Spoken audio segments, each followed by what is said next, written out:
Magandang araw sa inyong lahat, lalo na sa aking mga kasama for today's episode speakers.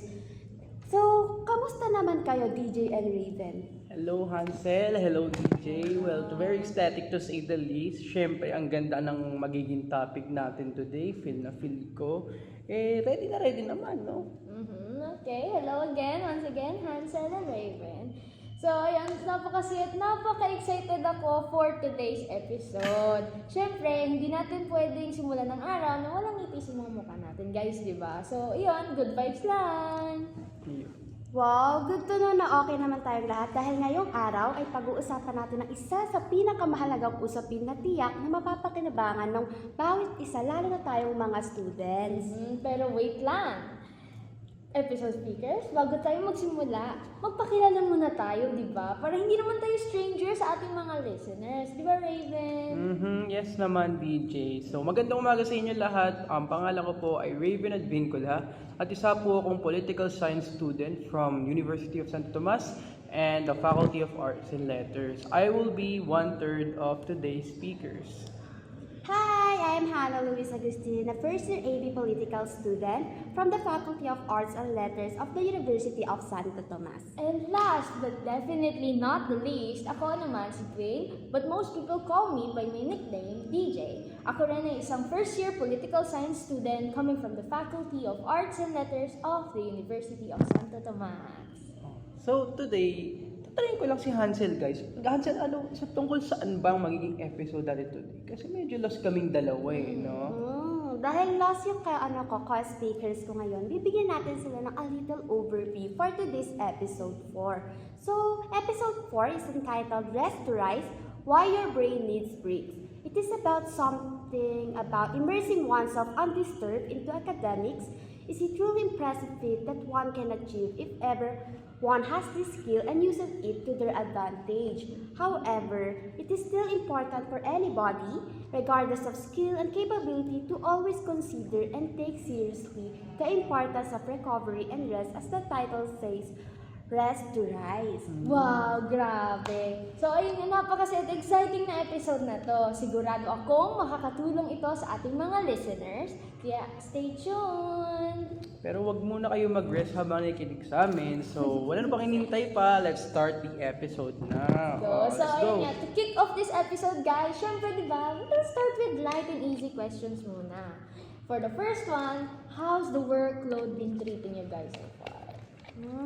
Workload. So, college workloads kasi have been stressful lately. Kasi may mga times na nagsasabay-sabay talaga yung mga gawain from our different subjects and professors. Mahirap din, syempre, it affects our well-being, like our mental, physical, and emotional health.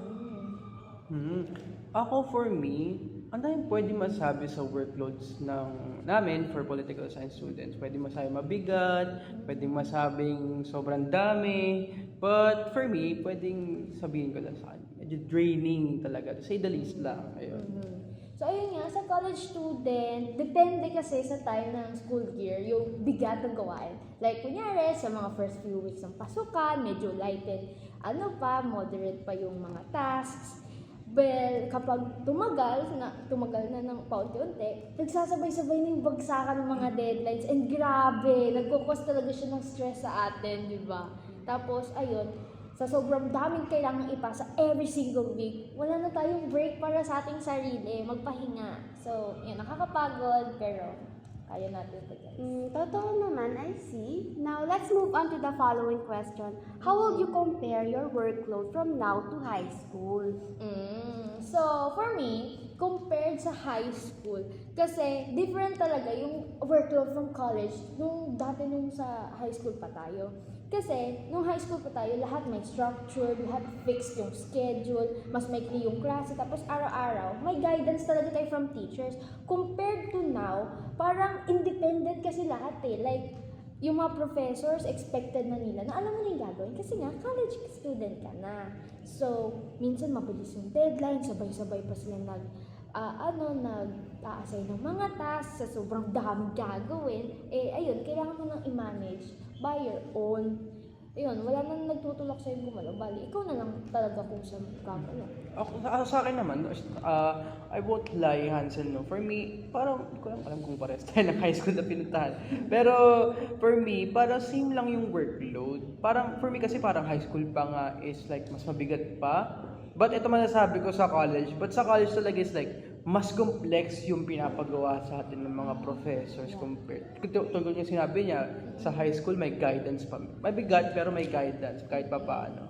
Pero, yeah, kumbaga for me, to sum it up lang, no, college is more on quality sa task nila, and sa high school naman is more on quantity. Ayun. Well, to compare, I can say that the workload we have right now in college is unpredictable. Hindi natin kasi mauhulan if kailan ba maglalapag ng gawain yung mga respective professors natin. They might mention it beforehand, but we cannot still predict kung gaano kahirap o kailan yung deadlines na isa-set nila. Compared noong high school tayo na maaga nilang sasabihin for us to be prepared enough about the upcoming task. Oo nga naman. Pero ako may tanong naman kasi kayong dalawa tanong kayo ng tanong eh. What are some of the challenging workloads ba that you have dealt with since enrolling for college sa UST? Challenging workloads? Ano nga ba? Siguro yung quizzes natin and recitations.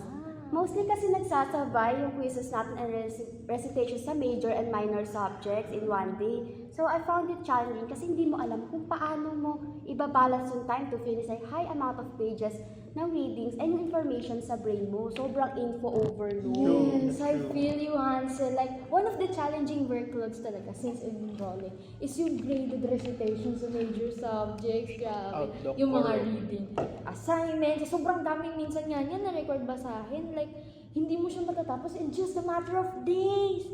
There are times rin na parang di ko rin nare-retain lahat ng binabasa ko. Legit. Like, kahit no matter how times I reread the reading material, wala talagang nagre-relate. Like, we're reading it for the sake of answering instead na matuto talaga. Pero talaga, damang-dama ko yung mga sagot yung dalawa. Kaya sa recitation na yan, shout out sa'yo. Rehearsal nga talaga, pero pansin ko, parang ang meaningful talaga eh, for me Sa totoo lang parang mas meaningful makatapos ng task sa college kaysa sa high school. Kasi it feels like sa college, mas malapit ka na sa pag-goal mo instead of high school. Kaya mas meaningful talaga. So, ayun na nga guys, one quick question. So far, okay ba kayo health-wise? Wow, what a wonderful question! Joke. Pero honestly, no. I have a really weak immune system kasi as a result of countless hospitalizations in the past. So, minsan simple na ubo or ano lang, nilalamig ako. Hindi talaga ako nakakapasok kasi hindi talaga siya kaya ng body ko. Considering na babiyahe pa ako from Pasig to Manila to attend classes.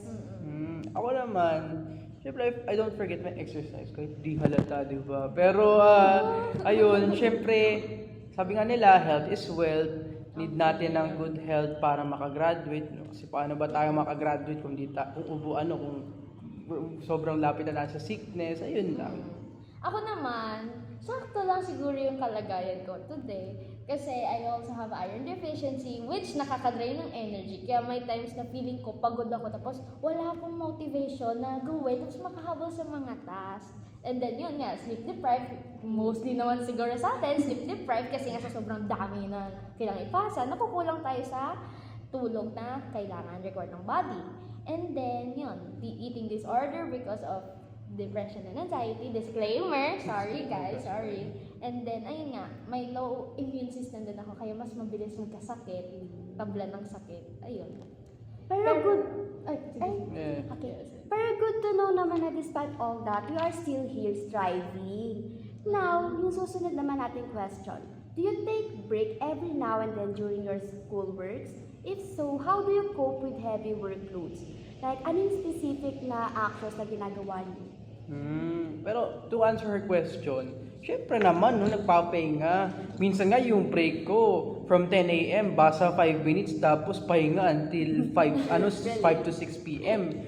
Pero yes, importante na mag-recover ang mind natin kasi medyo immersed tayo sa schoolwork, sa mga readings. Kaya kailangan as students na gusto mag-graduate, kailangan guys, mag-a-avoid tayo ng burnout at kailangan natin mag-recover. Oo, kahit mahirap din, I try to take breaks paminsan-minsan. Kasi kung hindi, feeling ko, mababurnout ako kaagad. Kahit na may deadlines, I try to carve out a few minutes to step away and clear my mind.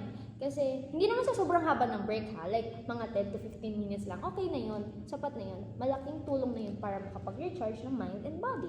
Kasi, ayun nga, when it comes to coping with heavy workloads, I make sure to prioritize things. Kasi kung hindi, parang overwhelming lahat ng task eh, kapag hindi mo prioritize ko ano yung unahin, ganito. And then, ayun, I break down my assignments into smaller parts and then focus on one task at a time. Pero sa sobrang dami na talaga, I try to organize everything using a planner para hindi nakakalito. As for me naman, yes, of course, I do take a break every now and then. Kasi pag hindi, baka gumip up na lang yung utak ko and at the same time yung katawan ko. I cope up siguro by doing the things I like reading, watching K-pop, listening to music, playing video games, and playing instruments like the kalimba. In simple terms, doing my hobbies helps my mind feel at ease despite our demanding schoolworks and college courses. Wow naman. It's good to know na lahat, hopefully yung mga viewers natin, may ample time to have our brains rest from workloads. Ngayon naman, on to the following question. Do you guys understand how important it is to rest or relax your mind to recover from school tasks? I totally understand how important it is to rest the mind and recover from school tasks. Kasi kapag walang breaks, ang madaling mangyari is mag-burnout ka. At kapag na-burnout ka, hindi ka na productive, which leads na hindi ka makakagawa ng schoolwork, maapektuhan pa yung mental health mo. So, laging important na maglaan ng oras para magpahinga at mag-recharge. Kasi kung hindi, ayan, ang katawan at ang utak mo ay magiging exhausted na baka mawalan ka ng motivation gumawa ng schoolworks. And then, rest doesn't just mean sleeping. Pero kahit pa rin mga moments na may space for relaxation, like doing something that you enjoy nga, sabi ni Hansel, kahit saglit lang, basta mapawi lang yung pressure. And then, kapag nag-recharge ka, nagiging mas sharp and motivated kang gawin yung mga school tasks and deadlines. Kahit minsan, mahirap magpahinga, it's still essential na i-prioritize yung long-term well-being mo. Yes, of course naman, naiintindihan ko. Kasi better na i-relax mo din or i-rest mo talaga yung utak mo Kasi pag yung brain na kasi napagod, maapektuhan na talaga yung whole well-being mo. Yung lalo na yung mental, physical, and emotional well-being. Kasi di ba magkakakonect yun? Pero if we don't recover from our heavy workloads, yung katawan kasi natin, hindi na siya magpa-function sa best niya. And yung worst, baka ma-hospital pa tayo. That's a very good insight. Students like you and I, and students from everywhere na around the world, should recognize na importante talaga ang pahinga for in every aspect of sa katauhan. Walang hard work at walang hard earn kapag walang pahinga sa kalagitnaan. Kaya always prioritize your health in every aspect, guys. Ayun. So, tama nga naman mga sinabi ng ating mga episode speakers na we need to learn when to rest so our bodies can perform their functions. In short, make ourselves a priority. Now, on to the next question. How different is your perception of schoolwork after simply learning how to rest? Personally, after hearing your experiences kasi, na-realize ko na, oo nga no, mahirap and demanding yung schoolworks natin, lalo na ngayong college tayo. Pero, it changed somehow now with resting our minds or brains. Schoolworks can be bearable or manageable with the proper rest and all. Kumbaga, if there is a saying na happy wife, happy life, mayroon ding healthy mind, healthy body, and existence. So ako naman, mahirap kasi isipin yung kailangan mong gawin. Kumbaga kung kaya siya kapigat. Kala na sobrang dami mo pang gagawin minsan. Kaya buti na lang may mga paraan para makahinga yung brain mo. Nagpapanik kasi kumbaga sa dami ng gagawin na workload. But simply resting your mind and allowing it its definition of fresh air. So, kumbaga yung fresh air mo, gusto mo mag-basketball, gusto mo literal na fresh air talaga, or anything else, katulad ng video games. By resting it and by doing other things for a while, makes a world of difference. Emphasis on that. And syempre, allows you to think clearer and sharper. So ayun nga, after learning how to rest properly, sobrang laking difference ng perception ko sa schoolworks. Like, dati, feeling ko laging kailangan magpuyat at mag-work non-stop para lang matapos lahat ng tasks. But now, I realize na it's not about working non-stop. It's about working smarter. And then, that includes taking breaks. When I started giving myself the time to rest, I noticed na mas nagiging productive ako kapag may balance. Hindi na siya parang non-stop na pressure, kundi more on managing my time as well. And so I can actually focus and do my best during my productive hours. Good thing naman no, nag-iba yung perception natin after learning how to rest amid our demanding workloads. Now, yung susunod naman natin question, ano yung mga lessons na natutunan nyo na ano yung parang possible na maano nyo yung burnout? Biggest lesson talaga dun, guys. Magpahinga ka. Sa totoo lang. Take your time out of the clutter when you can and always prioritize. Guys, kanina pa namin in-emphasize yun. Always prioritize your well-being and health kaysa sa schoolworks na yan. Pero hindi naman natin kina-downgrade yan, yung importance sa schoolworks. Importante pa rin yan, guys. Pero anong magiging silbi ng schoolworks natin in the end? Or your graduation kung hindi naman natin binibigyan importansya at hindi naman natin binibigyan ng lakas ang ating life force. So, palakasin palagi natin yung life force natin by resting and giving us the sufficient amount of rest and recovery. I've learned a lot about managing the risk of burnout and how to recognize its signs before it gets overwhelming. One of the biggest lessons is listening to my body and to my mind. Kapag feeling ko na magka-crash na ako from stress or exhaustion, that's usually my cue to step back, take a break, or even take a day off if needed. Another lesson is setting realistic expectations na kapag hindi ko kaya gawin ng lahat ng tasks perfectly or on time without breaking myself in the process. Taking small, frequent breaks has also been super helpful. Hindi lang isang long break, kundi even short, like 10 to 15 minute breaks throughout the day makes a difference talaga. And lastly, seeking help when needed has been also a huge lesson that I've learned. Lesson? Siguro I learned to prioritize our minds and brains. Kasi tulad nga ng focus ng episode natin ngayon na rest to rise, prioritizing our mental being above all the other aspects is a must since, as we all know, once yung brain na yung give up, wala na talaga. It will be hard to focus on everything we do. Parang pagod ka na kahit wala ka pang ginagawa. Alam niyo yun? So better na prioritize talaga yung mental health above everything and all. Nakakatuwang pakinggan no, na may mga lessons tayong natutunan for this episode. Also, tama naman lahat ng sinabi nyo, co-episode speakers. Ngayon, kailangan natin sabihin natin, ating last question, kasi kailangan na ng viewers ng rest, no? Ano ba yan? Ang dami natin pinagsasabi sa episode na to. Mga yappers talaga. Pero let's proceed to that last question. Ito na last question, ha? Finally, last question for my speakers. What advice would you give sa mga students who are experiencing and yet to experience this certain kind of predicament? Kumbaga yung nararamdaman natin ngayon sa college, ano bang pwede natin ibigay sa kanila? Advice. Para, di ba, may lesson sila. Some advice, siguro yung advice na mabibigay ko sa audience natin is to always take a break in between. Yes, alam ko guys na kailangan natin i-prioritize yung studies natin. Pero dapat din talaga natin Di din dapat pala natin kalimutan na above all is our mental capacity to meet the in-demand needs of our studies. We cannot finish and give quality academic works with a broken mental being. Kasi na-mention ko nga kanina, di ba? A healthy mind equals a healthy body and existence. Words to live by.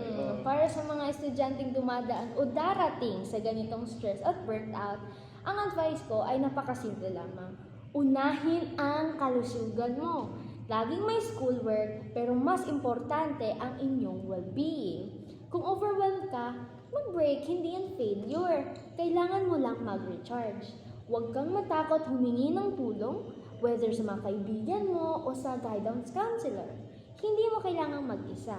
At pinaka-importante sa lahat, alagaan ng sarili sa pamamagitan ng pagtulog ng tama, pagkain ng maayos, at mag-exercise kahit konti. Exercise. Very valuable knowledge coming from my co-speakers, Hansel and DJ. Talaga, no? But guys, make sure to not take for granted talaga ang pahinga. Always find time talaga for your health. Huwag mo na hintayin na mga pwedeng mangyari kapag nineglect mo ang health mo. So, we have beds for a reason, no? Ayun. And that's a wrap for today's episode, co-speakers. Episode 4, Rest to Rise, Why Your Brain Needs Breaks, have come to an end. But don't be sad because there is more episodes to listen to. Stay tuned and have a great experience to another upcoming episode. Again, this is Hannah Luis Agustin. And this has been Rain Doles. And this has been Raven Advincula, Your your episode for Rest to Rise, Why Your Brain Needs Breaks. Speakers, see you all in the next episode. Bye-bye.